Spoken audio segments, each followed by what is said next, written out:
Doctor Baba Saheb Ambedkar के योगदानों पर विशेष चर्चा। भारत के इतिहास में कुछ नाम ऐसे हैं जिन्हें सिर्फ पढ़ा नहीं जाता, उन्हें जिया जाता है। डॉक्टर भीमराव रामजी अम्बेडकर ऐसे ही नाम है। वो केवल एक व्यक्ति नहीं बल्कि एक युग, एक विचार और एक आंदोलन थे।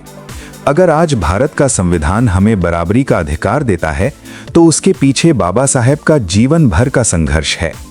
आज की ये चर्चा केवल इतिहास नहीं, आत्मसम्मान की कहानी है।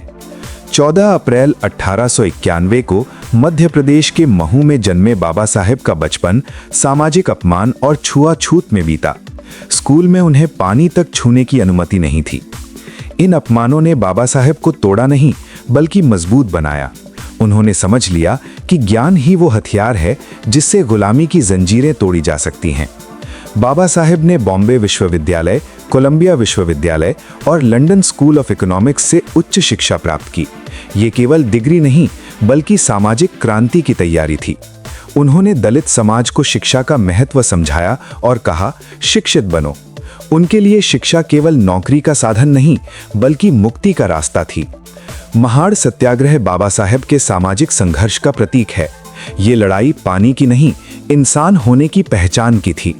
मनुस्मृति दहन के माध्यम से बाबा साहेब ने साफ कहा कि जो ग्रंथ इंसान को इंसान नहीं मानता वो समाज का मार्गदर्शक नहीं हो सकता।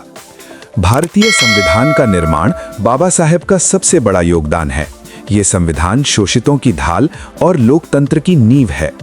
समानता का अधिकार, अस्पृश्यता का अंत, मौलिक अधिकार और आरक्षण, ये सभी बाबा साहेब की दूरदर्शिता का परिणाम है।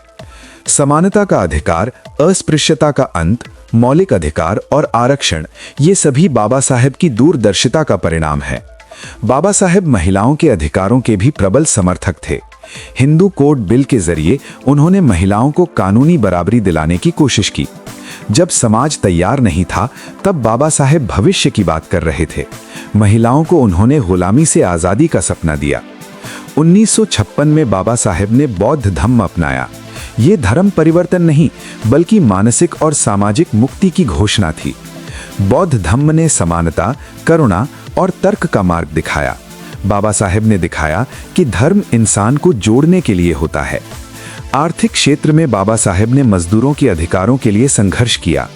8 घंटे काम का नियम और श्रमिक कानून उनकी देन है। उन्होंने कहा था कि राजनीतिक लोकतंत्र तब तक अधूरा है जब तक सामाजिक और आर्थिक लोकतंत्र नहीं होगा। आज जब संविधान और बराबरी पर सवाल उठते हैं तब बाबा साहेब पहले से ज्यादा जरूरी हो जाते हैं।